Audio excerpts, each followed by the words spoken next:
I want to dive into this just for a little bit. You wrote the article Sure. about the front office changes and the GM coming in and the salary cap and all these things that are Dude, unfolding. it's a whole new world. Dude, it's crazy. It is crazy to watch, and I feel like I try to explain it from, like, a fan perspective, like, I think this is way more important than it could be leading to just because it is very new and fresh and so many moving pieces, but I think this is what Florida is trying to do, kinda what I was interpreting from your article is the right thing and has a lot of, potential to be really good in the future. And is that spot on there or am I off there? Yeah, no, it's I think that Florida's got a good grasp of what this needs to look like and how they're going to go about it.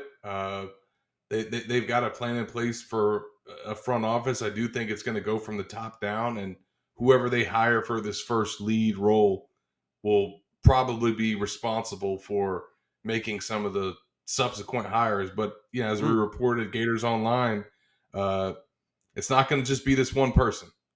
There's going to be multiple people that are taking on all these new evolving things in the sport from a rev share standpoint, from contracts and figuring out what percentage of the rev share salary cap needs to go to offensive linemen, defensive backs, quarterbacks, who's getting paid what. I mean, it's a huge math problem mm. that somebody in a staff of other people that have experience in this arena need to be able to come in and handle for Florida.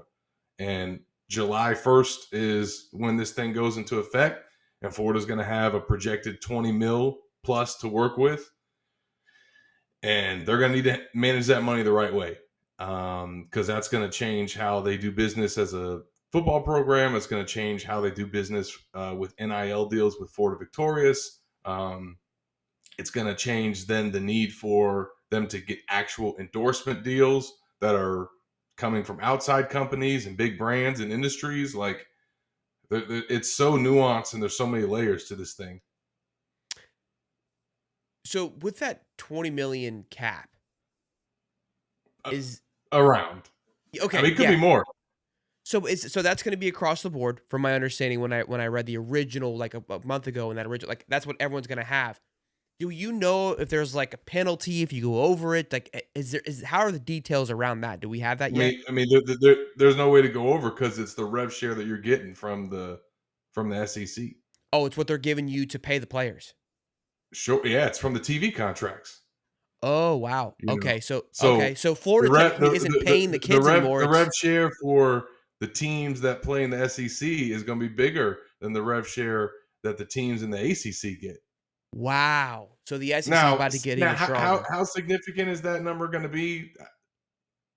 Not a huge amount, but But it could change over time. Now, okay, that's huge. Number 1, number I do 2, think the SEC is going to be the top dollar for sure, and Big Ten will be up there. yeah, Big 10. I mean, look, I mean, we're out this year. Oh no, we got Texas. Um So that money is being provided to the school, and then it's up to the school, which is where this GM hire comes into play to divvy up that 20 million per player per person. And my understanding is each school individually can Man, decide what it wants to do with that money. You're going to have, I do think that every wow. single school is going to have to probably put um, 70 to 75% of that cap into revenue share into football. Oh, so it's for all Other, sports. otherwise you won't be able to compete. Yeah, so that's I for do all think sp I do think where you'll see some differentiation is where how are there going to be some schools that put more into men's basketball than others? It's playoff time, and it's now or never. Don't miss out on the last few weeks of football action with Prize Picks, the best place to win cash while watching the playoffs. And right now, you can win up to 1,000 times your money on Prize Picks. And Prize Picks now offers MasterCards for quick and easy deposits for your account this sports season. Now, there may not be football on tonight or the next few nights, but there are plenty of other things that you can get in the action on. This was my lineup for Sunday. I felt pretty confident about it. Let me know your thoughts. Did you like this? Fantastic game between these two matchups. Again, for that last and final seed. But Be sure to use Prize Picks all offseason, all postseason long, and after that by using the code Hightop when you sign up. And when you play your first $5, you get back $50 in return. You don't have to win or lose. It goes back in there instantly, guaranteed when you use the code Hightop. Price Picks, again, use the code Hightop. Play your first $5, get $50 back when you use the code Hightop. Price Picks, run your game. Now back to the show. Are there going to be some SEC schools that put more into baseball than others? But we're talking about percentages here. Like some might put for 10%. basketball 10%, 15%. Another one might only put 8. For baseball, one might put 3 to 5%. One might only put 1.5% of it. And then every single sport. Holy shit. Yeah. This is crazy.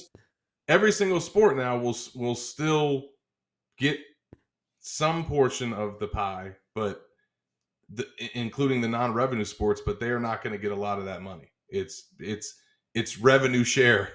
It's going to go to the revenue sports. They're going to get the majority of it, but because of Title IX purposes, they are going to have to cut some checks to, the non-revenue athletes.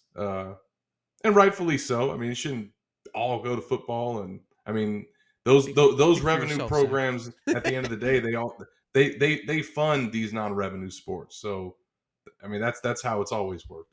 I like that. I think it kind of, I've been saying that it's got to change because it's the Wild Wild West right now. So that's very interesting. And I was kind of talking about how this will affect a school like Ohio State and Oregon, it's been pretty vocal that they've been just throwing their load. And this NIL fund that's been raised by Ohio State now goes by the wayside, essentially, because now the only way that they can get paid NIL, from what I read, by the NIL is through legitimate deals, which was how it was intended in the first place, right? Well, no, they can still get, they'll still be collectives. Florida Victorious ain't going anywhere. Okay. That was a big question we had for Nate Barbera when this all came out. Like, how does this impact them? Yeah, I think as I wrote in that story that you referenced at Gators Online,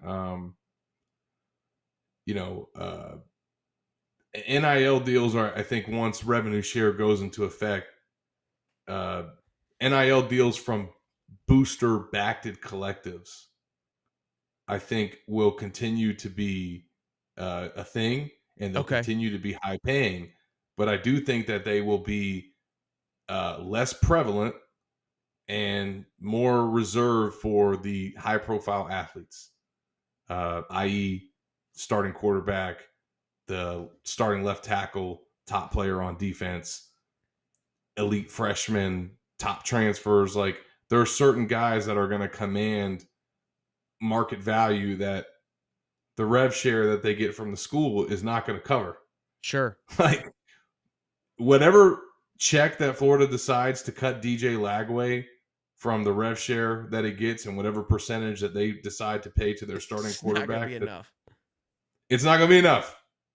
It's not going to be enough to cover what he's worth. So Florida Victorious, and then is going to have to bridge the gap, and then certainly any other endorsement deals that he can get from outside companies, industries, i.e. Gatorade, will just sweeten the pot. It's just more icing on the cake. And that's what Florida is creating this in-house marketing agency for.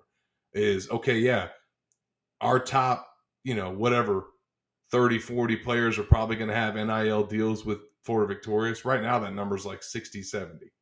I do think it's going to decrease. But Florida's also creating an in-house marketing agency to also get more brand deals, true NIL deals, what NIL was intended to be. Yeah. Endorsements, marketing. So I think Florida's trying to get more in that space and use the University of Florida and the connections that they have and all the people that are employed around the country and around the state that work for all these companies, tap into that. Get these guys to do some more endorsement deals and marketing opportunities. Again, it just gives them more extra income, because NIL is going to change, and the market for it is going to change. So you're going to need to get more endorsement opportunities from things like, Hellman's mayonnaise, which is what Jake Slaughter's doing this year. It's a legendary I NIL mean, deal. what a great partnership. So the big change then from what we're doing now then is it sounds like the schools are going to be getting some assistance in them paying the players, right? Because right now, Assistance in how so? because right now, the only way they're getting paid is through NIL and collectives, and the school is coming up with that Correct. chunk of money, right? This from the school. So now the NCAA or the rev share is providing 20-ish million, and then now, so it's taking 20 million off of the school's plate because they're still going to have to come up with the money that they're paying these kids essentially. Sure, but right now Florida's not responsible for any of the NIL money that is funded the football rosters for the last however many years. It's all Gary Condren and Hugh Hathcock and some of these big time donors that have stepped up, and there's a lot of them. Those are the big names that everybody knows. Yeah, Uh, they have funded the Florida football team. It's not the University of Florida and the UAA and the profits that they make from their uh, TV deals that they have with the SEC and ESPN. That's what starts in July. Now all of okay, a sudden Florida is going from not contributing anything, and they can't in the NIL space, yeah, but in this revenue sharing world, they are now compensating players that way. And once that happens, it alleviates some of the pressure from these boosters that have had to basically carry the load here these last couple of years. And if you were a school that didn't have big time guys like that to step up, then tough luck. You weren't going to have a big NIL roster. You sure. know, now I think that those efforts and those funds they'll still be there, and those guys are still going to step up for Florida victorious. I just think that the way that money is allocated and how it's prioritized and how many deals that they hand out is just going to look different. Sure, sure. Okay, look, I think it's all positive for the sake of Florida, just given the fact that you said handful of guys are shouldering the weight of this funding. Oh And yeah, man. I mean, shout out to those guys, man. They don't get enough credit. Like, and I know they don't want it. I know they don't ask for it, but like, man, if some of these very successful people that graduated from the University of Florida did not step up in the way that they did, like, man, these guys would be hitting the portal left and right, and that would be a terrible look for the University of Florida. I think a You lot of know, people overlook that because again, it's murky. I think people have their assumptions of what it is, but it is just a group of guys. And I try to explain this too. It's like when we hear news and stuff too. It's like, look, there's a plethora of boosters. There's like 4 or 5 guys that really move the needle. Okay, those are the guys yeah. with the information. There may be 5 to 10 guys underneath them that feel like they have a hand in the pot and a word at the table. But when push comes And to they do. shove, they do. Push comes to shove, that word goes away very quickly. So that's just kind of how I've tried to explain There's that. some donors that have their names on buildings. Yeah, yeah. So look, this is all cool stuff. I think it's all very intriguing.